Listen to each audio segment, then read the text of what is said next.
Hello viewers, আমি দেবাশিস ইতিহাস চর্চার ক্লাসে তোমাদের স্বাগত জানাই। আজকের ভিডিওতে আমি আলোচনা করব ইতিহাস অপশনাল পেপার 1-এর কিছু ইম্পর্ট্যান্ট এবং প্রবাবল কোশ্চেন্স নিয়ে। তোমরা নিশ্চয়ই জানো WBCS মেইনের যে টেন্টেটিভ এক্সাম ডেট ডিক্লেয়ার হয়েছে তা হচ্ছে 2021-এর এপ্রিল। তোমরা যারা প্রিলি ক্লিয়ার করে মেইনের প্রিপারেশন নিচ্ছ তারা এই প্রশ্নগুলি একটু গুরুত্ব দিয়ে তৈরি করো, হয়তো তা তোমাদের জন্য হেল্পফুল হবে। তাহলে চলো এবার প্রশ্নগুলো দেখে নেওয়া যাক। আচ্ছা, প্রথমেই যেটা আমরা দেখব যে এই যে পেপার 1, এই পেপার 1 হচ্ছে অ্যানশিয়েন্ট এবং মিডিয়েভাল ইন্ডিয়া নিয়ে। তোমরা নিশ্চয়ই জানো এতে ফুল মার্কস থাকবে 200 এবং পরীক্ষার সময় থাকবে 3 ঘন্টা। আর অ্যানশিয়েন্ট এবং মিডিয়েভাল থেকে একই প্যাটার্নে কোশ্চেন থাকবে, মানে নাম্বার ডিভিশনটা একই রকম থাকবে। 10 মার্কসের 3টে কোশ্চেন, 20 মার্কসের 2টো কোশ্চেন এবং 30 মার্কসের 1টি কোশ্চেন থাকবে অ্যানশিয়েন্ট থেকে এবং মিডিয়েভাল থেকেও তাই। মানে মোট 12টি প্রশ্ন আমাদের লিখতে হবে, যার সম্পূর্ণ মান থাকবে 200 এবং সময় থাকছে 3 ঘন্টা। তো এবার যেটা খেয়াল করার যে এই যে পেপার 1, এই পেপার 1-এর ইউনিট A-তে থাকছে অ্যানশিয়েন্ট পার্ট। এই অ্যানশিয়েন্ট পার্টের সিলেবাসটা যদি তোমরা খেয়াল করো দেখবে এখানে মোট সাব টপিক থাকছে 8টি। তো আমি প্রত্যেকটা সাব টপিক ধরেই গুরুত্বপূর্ণ প্রশ্নগুলো বলার চেষ্টা করব এবং প্রশ্নের পাশেই যে 10, 20 এবং 30 কোন নম্বরের জন্য সেই প্রশ্নগুলো তৈরি করতে হবে সেটাও মেনশন করা থাকবে। এবার খেয়াল করো এই যে অ্যানশিয়েন্ট ইন্ডিয়ার সাব টপিক 1-এর যে প্রথম অংশটা তাতে আছে সোর্সেস, মানে উপাদান, ইতিহাসের উপাদান কি। তো এখানে আর্কিওলজিক্যাল সোর্সেস, লিটারারি সোর্সেস এবং ফরেন অ্যাকাউন্টস, প্রত্নতাত্ত্বিক, সাহিত্যিক এবং বিদেশি উপাদান। তো এই যে আমি আন্ডারলাইন করেছি, এই আন্ডারলাইনের অর্থ হচ্ছে গতবার মানে 2019-এ মেইন অপশনালে এই অংশ থেকে একটা প্রশ্ন রাখা হয়েছে। তো আমরা ইন জেনারেল যেভাবে একটা ইম্পর্টেন্ট কোশ্চেনের তালিকা তৈরি করি সেখানে বিগত বছর যে অংশ থেকে প্রশ্ন আসে সেটা অ্যাভয়েড করার চেষ্টা করি। তো আমিও সেটা মাথায় রাখার চেষ্টা করেছি এবং আমি যে গুরুত্বপূর্ণ প্রশ্নের লিস্ট বানিয়েছি সেখানে প্রিভিয়াস ইয়ার কোশ্চেন্সকে কিন্তু বেশি ইম্পর্টেন্স দিয়েছি, কারণ হিস্ট্রিতে প্রিভিয়াস ইয়ার কোশ্চেন্স কিন্তু রিপিটেশন হয়। তো এবার যেটা থাকছে যে এবছরের জন্য লিটারারি সোর্সেস এবং ফরেন অ্যাকাউন্টস ইম্পর্টেন্ট হয়ে যাচ্ছে। তো দেখো এখান থেকে আমি কি প্রশ্ন রেখেছি। এখান থেকে আমি একটা প্রশ্নই রেখেছি। কোশ্চেনটা হচ্ছে importance of Literary sources for the reconstruction of ancient Indian history, মানে প্রাচীন ভারতের ইতিহাস নির্মাণের ক্ষেত্রে, পুনর্নির্মাণের ক্ষেত্রে সাহিত্যিক উপাদানের গুরুত্ব কতটা। তো এটা তোমরা 10/20 আছে, যখন এই ম্যাক্সিমাম মার্কসটা থাকবে তোমরা চেষ্টা করবে ম্যাক্সিমাম মার্কসের মতন করেই আনসারটাকে তৈরি করে রাখার, কারণ বড় উত্তর রেডি থাকলে পরীক্ষায় যদি 10 মার্কসেরও আসে তখন সেখানে অসুবিধা হয় না। ওকে, নেক্সট দেখো 2 নম্বরে কি আছে, হরপ্পা সভ্যতা। তো এই হরপ্পা সভ্যতা থেকে গতবার যে প্রশ্নটা রাখা হয়েছিল ক্যারেক্টারিস্টিক্স, মানে নগর পরিকল্পনা এবং এর বৈশিষ্ট্য, এরকম একটা প্রশ্ন ছিল 2019-এ। তো আমরা বাকি যে অংশগুলো আছে সেখান থেকে কোন প্রশ্ন রেডি করতে পারি সেটা দেখো। Write in brief about the antiquity of the Indus civilisation, মানে এই যে হরপ্পা সভ্যতা এর প্রাচীনত্ব, ঠিক আছে, এক্সটেন্ট মানে বিস্তার কতটা ছিল, এটা একটা প্রশ্ন। আর ডিক্লাইন খুব গুরুত্বপূর্ণ, ডিক্লাইন এটা আমরা একটু বড় করেই রেডি করব 20 মার্কসের জন্য। বিভিন্ন যে ওপিনিয়ন আছে হরপ্পা সভ্যতার পতনে, সেই ওপিনিয়নগুলোকে গুরুত্ব সহকারে উত্তরে রাখার চেষ্টা করব। আর একটা যে প্রশ্ন সেটা হচ্ছে যে differences and similarities between the Indus valley and Vedic culture, মানে হরপ্পা এবং বৈদিক সংস্কৃতির যে মিল এবং অমিলগুলো কোথায়, এটাও কিন্তু প্রশ্নে থাকতে পারে। 10 মার্কসেও থাকতে পারে, 20 মার্কসেও থাকতে পারে। তো এই একটা জায়গা। তো মোটামুটি এই 4টে কোশ্চেন্স আমরা এই 2 নম্বর অংশ থেকে ভাবতে পারি। নেক্সট, আচ্ছা, iron age in India, Vedic society and the megalithic culture, এই জায়গা থেকে যে প্রশ্নটা গতবার এসছিল এখানে পরিষ্কারভাবে সেটা উল্লেখ নেই, তো আমি এটা একটু লিখেই দিয়েছি। ভেদিক কালচারের ওপর একটা প্রশ্ন রাখা হয়েছিল 2019-এ। তো এবার আমরা কোনগুলো দেখব? এই iron age and megalithic culture, এইটাকে আমরা এক্সপ্লেন করার চেষ্টা করব, এই দুটো টার্মকে। এটা 10 মার্কসের জন্য একটা কোশ্চেন হতেই পারে, প্রিভিয়াস কোনো একটা বছরে এসছিল। আর এই কোশ্চেনটা খেয়াল করো যে original homeland of the Vedic Aryans, বৈদিক যে আর্যরা তাদের আদি বাসস্থান কোথায় ছিল, এই নিয়ে কিন্তু একাধিক থিওরি আছে। তো এইটা 20 মার্কসের মতন করেই আমাদের রেডি রাখতে হবে।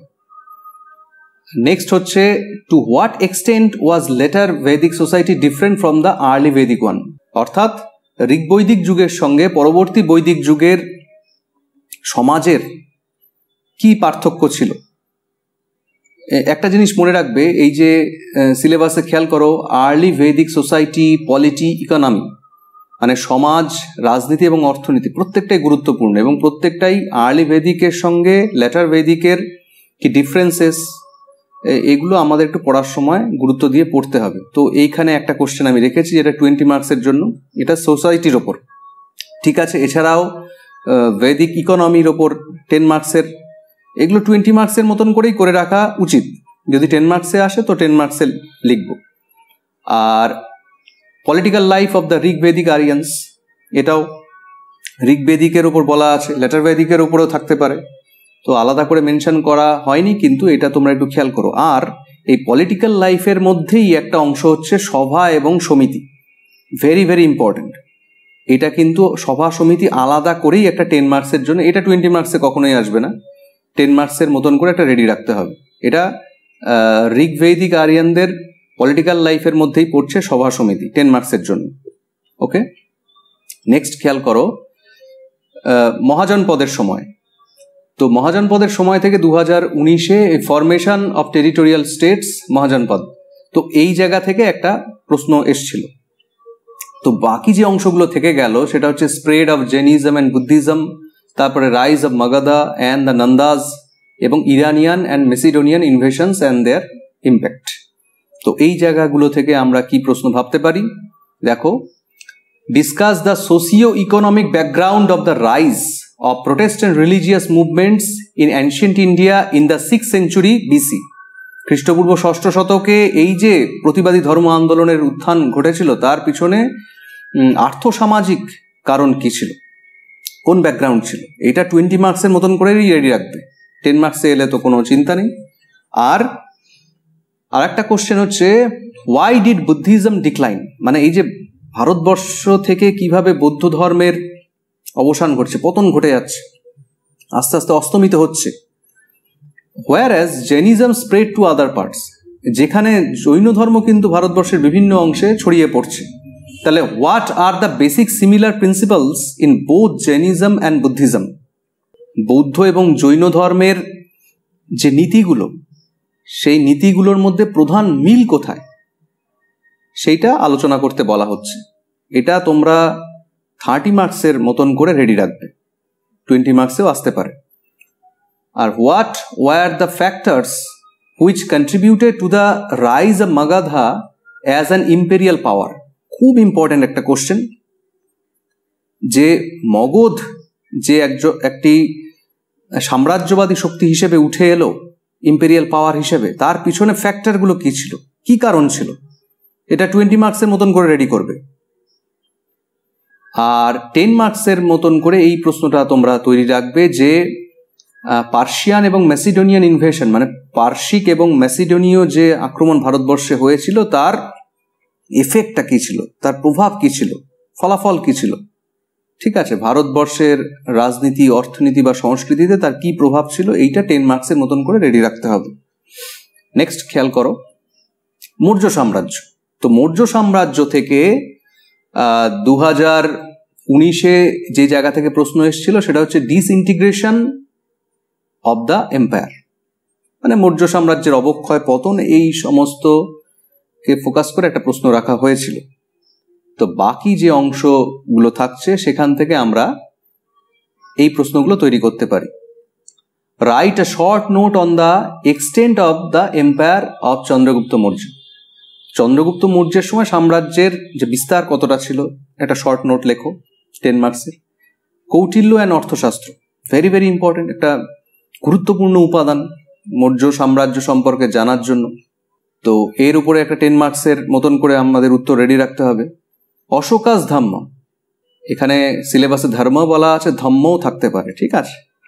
তো এই যে অশোকের ধম্ম, তার প্রকৃতি কি ছিল, এইটা সম্পর্কে ডিটেলে একটা আনসার রেডি রাখতে হবে। মানে অশোকের ধম্ম নিয়ে যেভাবে খুশি আসতে পারে, খুব ইম্পর্টেন্ট একটা টপিক। তো এটা 30 মার্কসের মতন করে এলাবোরেট একটা আনসার আমাদের রেডি রাখতে হবে। 20 মার্কসে আসুক, 10 মার্কসে আসুক, যাই আসুক, যাতে আমরা লিখতে পারি, কারণ এটা খুব একটা ইম্পর্টেন্ট টপিক কামিং ইয়ারের জন্য। আর write a short note on the administrative innovations of Ashoka, এটাও একটা গুরুত্বপূর্ণ অংশ, যে মৌর্য যে অ্যাডমিনিস্ট্রেশন, প্রশাসন, সেখানে অশোকের কি নতুন নতুন সংযোজন ছিল, উনি কি কি নতুন ব্যবস্থা গ্রহণ করেছিলেন, এটা 10 মার্কসের মতন করে আমরা রেডি রাখবো, খুব ইজি একটা অংশ। আর discuss the administrative system of the Mauryan empire, এই যে মৌর্য সাম্রাজ্যের অ্যাডমিনিস্ট্রেটিভ সিস্টেমটা কেমন ছিল, 20 মার্কসের মতন করে রেডি থাকবে। এবং এই প্রশ্নটা তৈরি করার সময় অরে যে অংশটা দেওয়া আছে সেটাকেও গুরুত্ব দিয়ে চিন্তা করে উত্তরের মধ্যে রেডি রাখতে হবে, যে মৌরিয়ান স্টেট কি সেন্ট্রালাইজ ডেসপটিজম ছিল, মানে কেন্দ্রীয় স্বৈরাচার ছিল কিনা। এটাও কিন্তু পরীক্ষায় আসতে পারে। এটা এলে 10 মার্কসে আসবে, 20 মার্কসে নাও আসতে পারে। কিন্তু আমার এই অ্যাডমিনিস্ট্রেটিভ সিস্টেম উত্তর রেডি করার সাথেই এইটা লেজুর হিসেবে রেডি রাখতে হবে। Describe the contribution of the Mauryans to the field of art and architecture and the significance of Mauryan empire in the history of India. এখানে দুটো অংশ আছে, দুটো অংশ যখনই থাকবে 20 বা 30 মার্কসেই থাকবে সেটা। তো একটা হচ্ছে ভারতবর্ষের ইতিহাসে মৌর্য সাম্রাজ্যের সিগনিফিকেন্স, গুরুত্ব কি, আর হচ্ছে শিল্প সংস্কৃতির ক্ষেত্রে মৌর্যদের কি কন্ট্রিবিউশন ছিল, অবদান কি ছিল, ঠিক আছে। নেক্সট, মৌর্য পরবর্তী যুগ, অনেক কিছু আছে মৌর্য পরবর্তী যুগে, শুঙ্গ, কান্য, ইন্দো গ্রিক, শক, কুষাণ, ওয়েস্টার্ন ক্ষত্রপ, ঠিক আছে। এবং এই সময় দক্ষিণ ভারতের কি পরিস্থিতি ছিল, সাতবাহন ছিল, সঙ্গম যুগ, ইত্যাদি ইত্যাদি অনেক কিছু। তো গতবার খুব স্পেসিফিক এখান থেকে কোনো প্রশ্ন আসেনি, এবং গত কয়েক বছরের কোশ্চেন অ্যানালিসিস করে দেখা গেছে যে এই অংশ থেকে কোশ্চেন রাখার টেন্ডেন্সিটা কম, কিন্তু সামনের বার যে থাকবে না তার কোনো মানে নেই। তো আমি কয়েকটা প্রশ্ন এই জন্য এখান থেকে রেখেছি, 3টে প্রশ্ন। Discuss the সেলিয়েন্ট features of Mahayana Buddhism. তোমরা জানো যে কুষাণ যুগে বৌদ্ধ ধর্মের স্প্লিট ঘটে গিয়েছিল, বৌদ্ধ ধর্ম হিনজান এবং মহাযান এই দুটি শাখায় বিভক্ত হয়ে গিয়েছিল, এবং দেখো এখানে সিলেবাসে সেটা বলাও আছে। তো এর মধ্যে মহাযান বৌদ্ধ ধর্মের মূল ফিচার বৈশিষ্ট্যগুলো কি ছিল, এটা 10 মার্কসের। এবং আমি বলবো যে হিনজান মহাযান দুটোই তোমরা এখানে রেডি রাখতে পারো, ঠিক আছে। আর write an essay on the states of the Sangam age, Sangam যুগের যে স্টেটগুলো ছিল, তোমরা নিশ্চয়ই জানো যে দক্ষিণ ভারতে পাণ্ড্য, চের এবং চোল, এই 3টে স্টেট সম্পর্কে আমরা জানতে পারি সঙ্গম সাহিত্যে। এটা খ্রিস্টপূর্ব 300 থেকে খ্রিস্টীয় 200, এই 500 বছরের সময়কালের ইতিহাস ধরা পড়ছে সঙ্গম সাহিত্যে। তো এই যে 3টে স্টেট, তাদের সম্পর্কে আমরা কি জানতে পারি, মূলত যে সময়টাকে সঙ্গম যুগ বলা হচ্ছে। তো 20 মার্কসের একটা আনসার এটা রেডি করা যেতে পারে। আর what do you know about the various types of land grants in ancient India? Very very important question, very very important question. কারণ এই যে সাতবাহন, এই সাতবাহন রাজাদের সময় থেকে আমরা প্রথম দেখতে পাচ্ছি যে এই যে জমি দান করা হচ্ছে, ল্যান্ড গ্র্যান্টস দেওয়া হচ্ছে। গুপ্ত এবং গুপ্ত পরবর্তী যুগে তার ব্যাপক প্রসার ঘটছে, এবং যেটা ভারতীয় সামন্ততন্ত্রের উত্থানের যে প্রসঙ্গ, সেই প্রসঙ্গ আসছেই কিন্তু এই জমিদানের বিষয়কে কেন্দ্র করে। তো যাই হোক, এখানে যে প্রশ্নটা রাখা হয়েছে যে what do you know about the various types of land grants, এটা 20 মার্কসের জন্যই করে রেখো। Next, Guptas, Vakatakas and Vardhanas. তো এখান থেকে গতবার দুটো প্রশ্ন মোটামুটি আইডেন্টিফাই করা গেছে। একটা এই গুপ্ত যুগের কাস্ট সিস্টেম সম্পর্কে একদম সরাসরি প্রশ্ন এসেছিল, আর decline of the Gupta empire, এই দুটো প্রশ্ন 2019-এ ছিল। তো বাকি যে অংশগুলো থাকছে সেখান থেকে আমরা এই প্রশ্নগুলো ভাবতে পারি, কারণ এই অংশ থেকে প্রত্যেকবারই অন্তত একটা প্রশ্ন থাকার প্রবণতা থাকে। তো দেখো, what were the different policies adopted by Samudragupta to establish supremacy over his contemporaries and how far was he successful. Samudragupta এমন কি কি নীতি গ্রহণ করেছিলেন যার মাধ্যমে তিনি তার সমসাময়িক যে শাসক তাদের থেকে তিনি শ্রেষ্ঠত্বের জায়গায় ছিলেন, এবং এক্ষেত্রে তিনি কতটা সফল হয়েছিলেন। তো এইটা 20 মার্কসের জন্য আমাদের রেডি করতে হবে। আর নেক্সট খেয়াল করো, write a short note on the extent of the Gupta empire. Gupta সাম্রাজ্যের যে প্রসার সেটা 10 মার্কসের জন্য। Position of women in the Gupta empire, Gupta যুগে নারীদের স্থান, খুব ইম্পর্টেন্ট কোশ্চেন, 20 মার্কসের জন্য রেডি রাখবে। যেমন দেখা গেছে যে প্রিভিয়াস ইয়ার একটা কোশ্চেন এসছে যে প্রাচীন ভারতে নারীদের স্থান, শুধু গুপ্ত বা মৌর্য বলেনি। তো ওই রকম যদি কোশ্চেন আসে তখন কিন্তু সমস্ত পিরিয়ডের নারীদের কি পজিশন ছিল, একদম আর্য থেকে শুরু করে মৌর্য, গুপ্ত, সমস্তটাই ধরে ধরে অল্প অল্প করে লিখতে হবে, এবং সেটা যদি আসে তো 30 মার্কসে বা 20 মার্কসে আসতে পারে। আর এইটা কিন্তু শুধুমাত্র গুপ্ত যুগে নারীদের অবস্থান কি ছিল সেই সংক্রান্ত প্রশ্ন। আর write a short note on Gupta art and architecture, Gupta যুগের শিল্প সংস্কৃতি নিয়ে এসছে এই প্রশ্নটা, এটাও আমরা 10-এর জন্য তৈরি রাখবো। আর would you consider the Gupta period a golden age, Gupta যুগকে স্বর্ণযুগ বলা যায় কিনা, খুব কমন একটা কোশ্চেন, আমরা ছোটবেলা থেকেই এই কোশ্চেনটা তৈরি করি, কিন্তু ইম্পর্টেন্ট কোশ্চেন, 20 মার্কসের জন্য এটাকে আমাদের রেডি রাখতে হবে। Are the debate on Indian feudalism, very very important question, very very important question, এটা 30 মার্কসের জন্য রেডি রাখবো। সবসময় বলেছি যে যেটা ম্যাক্সিমাম নাম্বার থাকবে তার মতন করে আমার আনসারটা রেডি থাকবে। তো এটা 30 মার্কসের জন্য রেডি রাখতে হবে, ঠিক আছে? যে ভারতের যে সামন্ততন্ত্র তাই নিয়ে বিতর্ক, এই যে ইন্ডিয়ান ফিউডালিজম। আর identify the main features of urbanisation in India from 500 BC to 1000 AD, মানে খ্রিস্টের জন্মের 500 বছর আগে থেকে খ্রিস্টের জন্মের 1000 বছর পর এই সময়ে যে নগরায়ন, তার প্রধান বৈশিষ্ট্য কি ছিল? এই প্রশ্ন এলে অবশ্যই 30 নম্বরে আসবে। ওকে, অ্যানশিয়েন্ট ইন্ডিয়ার এটা হচ্ছে শেষ টপিক, 8 নম্বর। গুপ্ত পরবর্তী যুগ এবং যে আঞ্চলিক স্টেটগুলো উঠে আসছে সেই সম্পর্কে। The development of art and literature under the Palas and Senas, মানে পাল সেন যুগে আর্ট এবং লিটারেচারের ডেভেলপমেন্ট কি হয়েছিল, 30 নম্বরের জন্য একদম রেডি রাখবো, পাল সেন যুগ। তারপরে discuss the system of local self government under the Cholas, চোলদের সময় লোকাল সেলফ গভর্নমেন্ট সম্পর্কে আমাদের উত্তরটা তৈরি করতে হবে। স্থানীয় স্বায়ত্ত শাসন 20 নম্বরের জন্য রেডি করব, খুব ইম্পর্টেন্ট, একদম স্টার মার্কস কোশ্চেন চোলদের সময়। এছাড়া 10 নম্বরের জন্য, এগুলো একদম টিপিক্যালি 10 মার্কসের জন্য। শঙ্করাচার্যের ওপর একটা শর্ট নোট, বেদান্ত ফিলোসফির ওপর শর্ট নোট, আর এটা হচ্ছে discuss the significance of Arab conquest of Sindh, মানে আরবরা যে সিন্ধু জয় করেছিল তার সিগনিফিকেন্স কি ছিল, এই যে আরব কনকোয়েস্ট অফ সিন্ধ, এটাও খুব ইম্পর্টেন্ট একটা কোশ্চেন। আর এই যে দেখো, এই যে শঙ্করাচার্য এবং বেদান্ত, এগুলোর ওপর প্রিভিয়াস ইয়ারে কোশ্চেন এসছে, তাই আমি দিয়েছি, আসতেই পারে।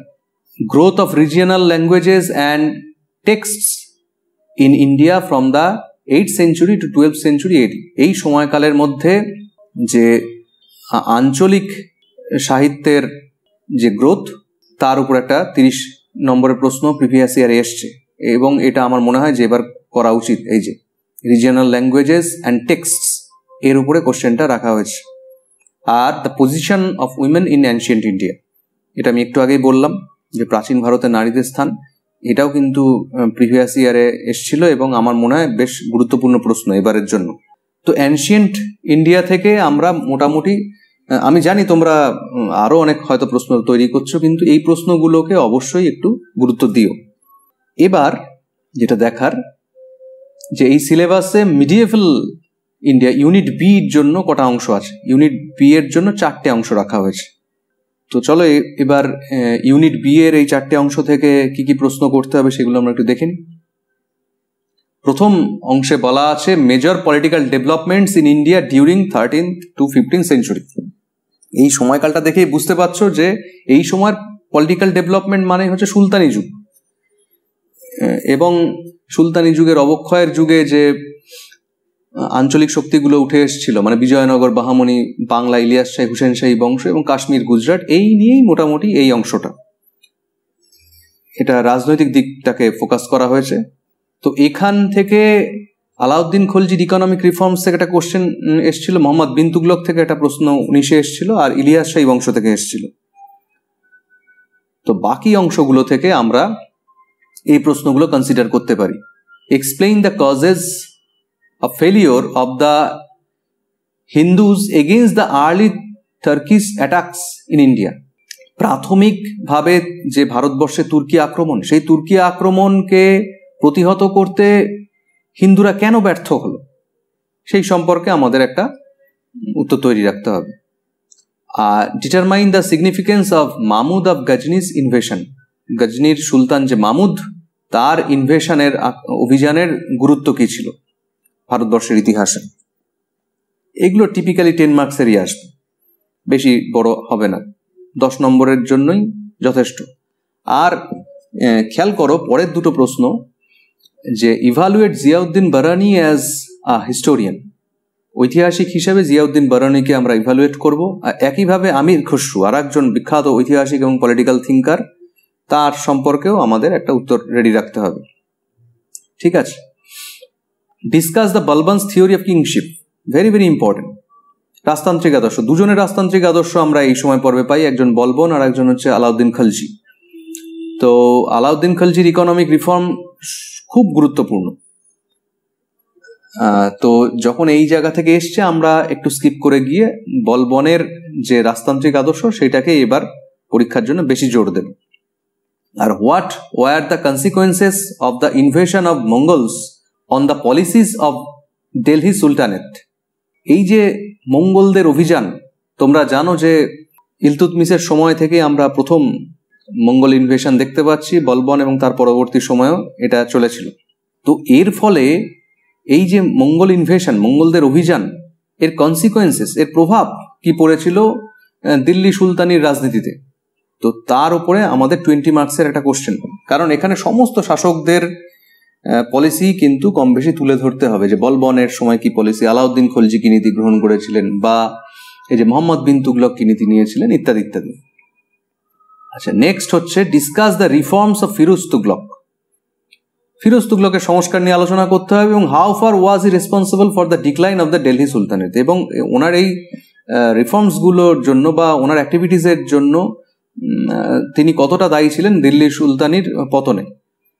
সবসময় মনে রাখবে যে দুটো কোশ্চেন যখনই থাকবে, দুটো পার্ট করে 20 মার্কস মিনিমাম থাকবে, অবশ্যই 30 মার্কসও থাকতে পারে।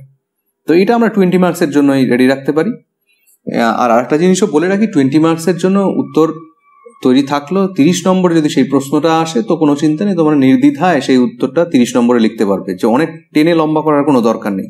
শব্দ সংখ্যা নিয়ে চিন্তা করবে না, টু দ্য পয়েন্ট আনসারের দিকে চিন্তা করবে, এবং কোন সময়ের মধ্যে আমাকে উত্তরটা শেষ করতে হবে সেইটা থাকবে মূল চিন্তার বিষয়। এই টাইম ম্যানেজমেন্ট নিয়ে আমি একটা অলরেডি ভিডিও এর আগে বানিয়েছিলাম, তোমরা দেখে নিতে পারো। এটা কিন্তু খুব সিগনিফিকেন্ট, কারণ টাইম ম্যানেজ যদি আমরা না করতে পারি তাহলে ওই উত্তর ছেড়ে আসতে হবে। আর এই ধরনের আর্টস বেসড যে সাবজেক্টগুলো, সেই সাবজেক্টে কিন্তু উত্তর ছেড়ে আসাটা খুব একটা বুদ্ধিমানের কাজ নয়। এখানে সমস্ত উত্তরই কিন্তু লিখে আসা উচিত ভালো স্কোর করার জন্য। আচ্ছা, what is exactly the significance of the Hussain Shahi rule in the history of Bengal. বাংলার ইতিহাসে হুসেন শাহী বংশের শাসনের সিগনিফিকেন্স কি ছিল? ইলিয়াস শাহী থেকে গতবার এসছে, ফলে হুসেন শাহীটা আমরা কনসিডার করতে পারি এবছর। 20 মার্কসের মতন করে রেডি রাখবো।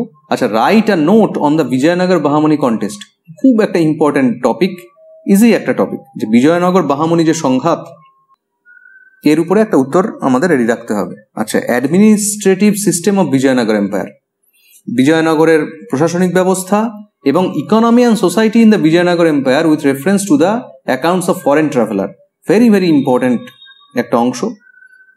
তোমরা জানো যে বিজয়নগরে অনেক বিদেশি পর্যটকরা এসেছিলেন, তো তাদের বিবরণী অনুসারে বিজয়নগরের অর্থনীতি এবং সমাজ তারা কিভাবে তুলে ধরেছেন সেটা দেখতে হবে। তো মোটামুটি অ্যাডমিনিস্ট্রেশন, ইকোনমি, সোসাইটি, বিজয়নগরের এগুলো আমাদের রেডি রাখতে হবে। আচ্ছা, এরপর সেকেন্ড যে অংশ, সোসাইটি, কালচার, ইকোনমি, মানে ওই সময় পর্বের সমাজ, সংস্কৃতি এবং অর্থনীতি। তো এখান থেকে ভক্তি মুভমেন্টের উপর একটা কোশ্চেন এসছে, আর নেচার অফ দ্য স্টেট। তাহলে বাকি অংশ থেকে আমরা এই তিনটে প্রশ্নকে দেখতে পারি। একটা হচ্ছে discuss the impact of the Sufi movement, Sufi যে আন্দোলন তার ইম্প্যাক্টটা কি ছিল, তার প্রভাব কি পড়েছিল। শুধু ইম্প্যাক্ট আমরা পড়বো না, আমি বলবো যে সুফি আন্দোলন সম্পর্কে আরেকটু আমাদের জানা দরকার আছে, তার সাথে ইম্প্যাক্টটাকে জোর দিয়ে পড়তে হবে। ঠিক আছে। Write a short note on the iqta system of land grants in medieval India, iqta ব্যবস্থা, ল্যান্ড গ্র্যান্ট হিসেবে ইকতা ব্যবস্থা খুবই গুরুত্বপূর্ণ একটা টপিক থাকছে এই কামিং ইয়ারের জন্য। এটা 20 মার্কসেই রেডি করতে হবে।